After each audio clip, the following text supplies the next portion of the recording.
आज श्री सनातन धर्म सभा जम्मू कश्मीर प्रांत के इस कार्यालय में गीता भवन में आप सभी पत्रकार बंधुओं का बहुत बहुत स्वागत है। आज की पत्रकार वार्ता में सनातन धर्म सभा की ओर से मेरे साथ श्रीमान संजय गुप्ता जी, महामंत्री श्री सनातन धर्म सभा, इनके साथ श्री दिलीप कुमार जी, मंत्री सनातन धर्म सभा, और मेरे इस और अनिल मगोत्रा जी, कोषाध्यक्ष श्री सनातन धर्म सभा बैठे हैं। आज हम सनातन धर्म सभा की ओर से विचार विमर्श करने के बाद 3 विषयों पर पत्रकार वार्ता में आपके समक्ष कुछ बातचीत रखेंगे। पहला विषय तो आप सब बंधुओं को पता ही है कि पिछले कुछ दिनों से जो बड़ा चर्चा में विषय आया है कि जम्मू कश्मीर के शिक्षा विभाग ने कुछ लेक्चरर्स की जो पोस्टें थी उसके लिए नोटिफिकेशन भेजा है पीएससी को सिलेक्शन करने के लिए। परंतु दुर्भाग्यपूर्ण विषय यह है कि इस 575 पोस्टें वो भेजी गई हैं, परंतु जिन पोस्टों को लेकर के जम्मू क्षेत्र के अंदर विद्यार्थियों का अध्ययन रहता है, उनका शोध करने का, पीएचडी करने का विषय रहता है, और जो सब्जेक्ट्स जम्मू के अंदर ज़्यादा वर्चस्व है जिनका, ऐसे संस्कृत, हिंदी, पंजाबी, डोगरी, दर्शन शास्त्र यानी फिलॉसफी, ऐसे सब विषयों का वहाँ पर नहीं के बराबर संस्कृत की कोई पोस्ट एडवर्टाइज नहीं हुई, हिंदी की एडवर्टाइज नहीं हुई, दर्शन शास्त्र फिलॉसफी कोई एडवर्टाइज नहीं हुई, पंजाबी की 1 पोस्ट है, डोगरी की 3 पोस्ट हैं। यानी कि जो जम्मू कश्मीर की सरकार चुन करके आई है वो केवल कश्मीर की सरकार नहीं है, पूरे जम्मू कश्मीर की सरकार है। भले ही उस सरकार के अंदर बहुमत जो है प्रतिनिधित्व का कश्मीर घाटी का है, परंतु कुछ लोग ऐसे भी हैं जो जम्मू से चुनकर आए हैं, अलग अलग या स्वतंत्र आए हैं, फिर उन्होंने पाला बदल लिया, उस और चले गए।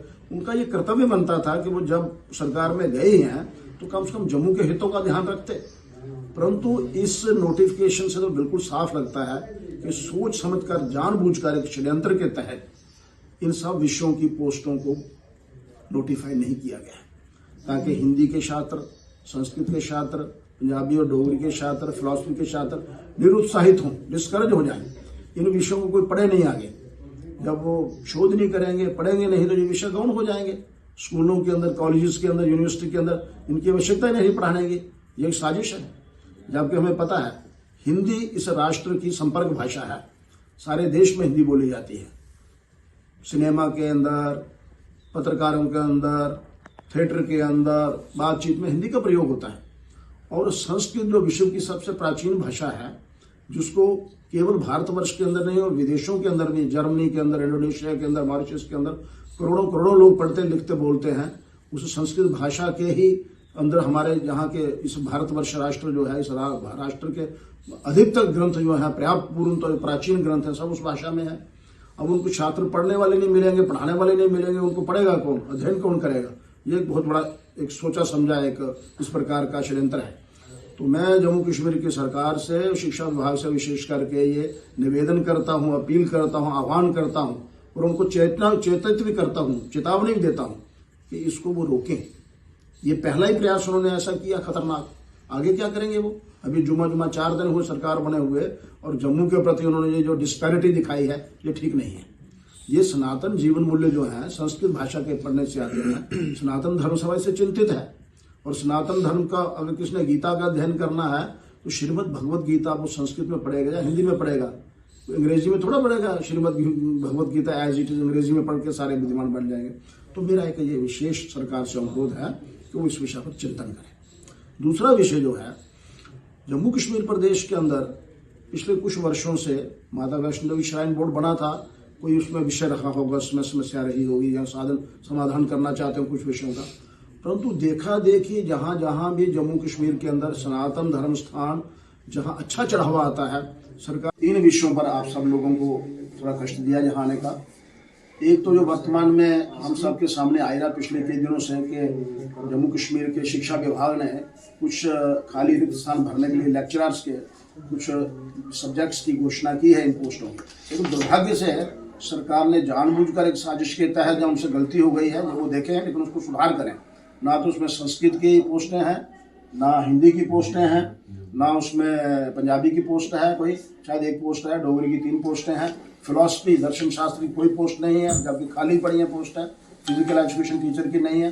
तो ये जो एक डिस्पैरिटी की है, उन्हें बायास डिस्पैरिटी की है, इसको सरकार को नहीं करना चाहिए। सरकार को आए हुए अभी जुम्मा 4 दिन हुए हैं बड़ी मुश्किल से, ऐसे काम करके सरकार क्या दर्शाना चाहती है? वो केवल कश्मीर घाटी की सरकार है, वो पूरे जम्मू कश्मीर की सरकार है। उसके पूरे जम्मू कश्मीर के सरकार के जो युवा हैं, विद्यार्थी हैं, शोधकर्ता हैं, जो सनातन धर्म प्रेमी हैं, संस्कृत प्रेमी हैं, हिंदी प्रेमी हैं, उन सब का ध्यान रखना चाहिए। दूसरा मुद्दा कि जम्मू कश्मीर प्रदेश के अंदर जहाँ जहाँ भी सनातन देवस्थान, सरकार ने आज तक कभी किसी दूसरे धर्मावलंबियों के देवस्थान को अपने कब्जे में नहीं लिया है।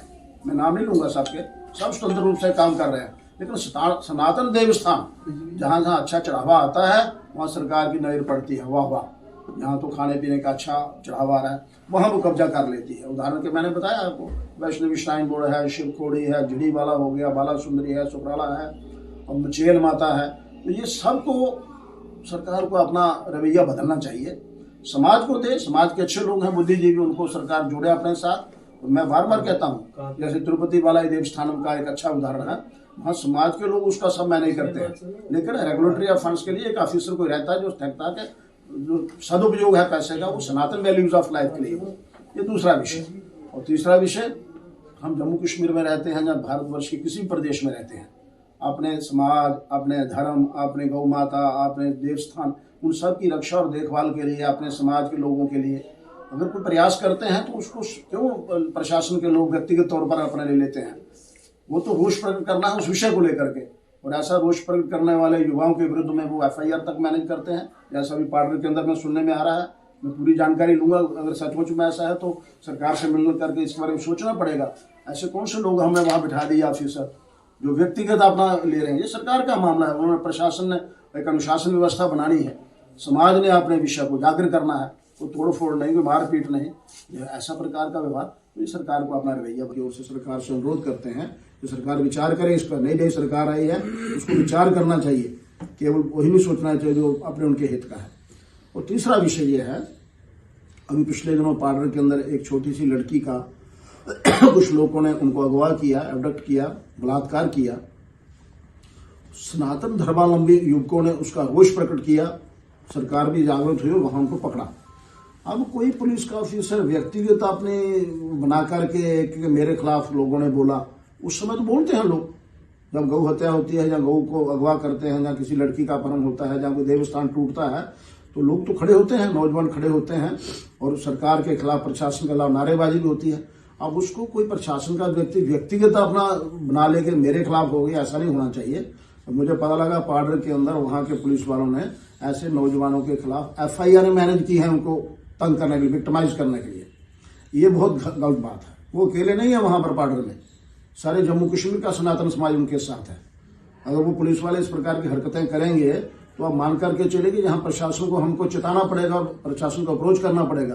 कौन लोग बैठे हैं यहाँ पर जो धर्म कार्य में लगे हुए, गौ रक्षा के कार्य में लोगों को, देवस्थान की रक्षा में लगे कार्यों को, लोगों को विक्टिमाइज कर रहे हैं, टेरराइज कर रहे हैं, हरास कर रहे हैं।